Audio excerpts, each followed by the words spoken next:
So cookie cutter consumerism. Let's talk about the way that. Oh, whoa. Let's talk about the way that increasingly, I mean, what some people want is just a world of, everyone is their own individual person, but at the same time, see, this is the paradox: is everyone is their own individual person, but at the same time is also cookie cutter in this manner, in that everyone defines themselves by how they consume. And I used to think, well, that's not necessarily the case, because people define themselves not just by what they consume, but also by interest group. Like there can be an immaterial version of this, like, oh, well, I went to university for anthropology, and I'm really interested in anthropology. Or, I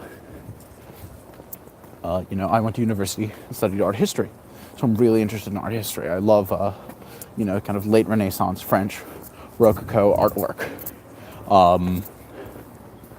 But ultimately, considering like the commodification of the university today in a way that is just another form of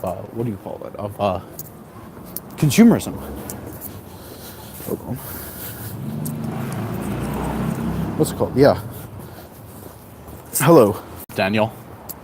Yeah, basically, I think that people don't, not fail to understand. I mean, maybe some other people understand it, but what I just came to understand is that, in a way, in the modern context, saying, oh, well, ooh, check it out, it's a hat. Beep this. All right, here we go. Free hat.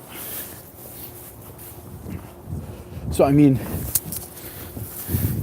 I guess I would just say that, hold on. Thank you. Merry Christmas.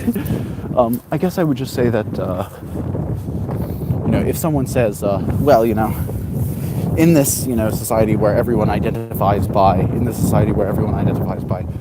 what they consume, I'm above that because my identity is not derived from the fact that, I like anime, or I like, Real Housewives of whatever, or I, like this makeup brand, or I like this television show, et cetera, et cetera. I'm a Rick and Morty watcher, something like that. But at the same time, when someone says, oh, well, I'm above that because although I do fall into this kind of individualist vision, the people who are my tribe, the people who I pledge allegiance to, are the people who, studied this and that topic, people who studied this, that, and the other topic. Increasingly, although maybe once that could have been a sort of a legitimate thing to say, I think that increasingly with the sort of commodification of university and education, etc., it's like even that is ultimately saying, well, we're all, I'm just an individualist, but what I identify with is consumerism. What I identify with is, what I consume, and what I consume is, university courses that I've spent tens of thousands of dollars on, or my family has spent tens of thousands of dollars on, or I've taken out credit to spend tens of thousands of dollars on. Anyway, I identify as a Nike Air fan because I love Nike. Go Nike. Just do it, as they say.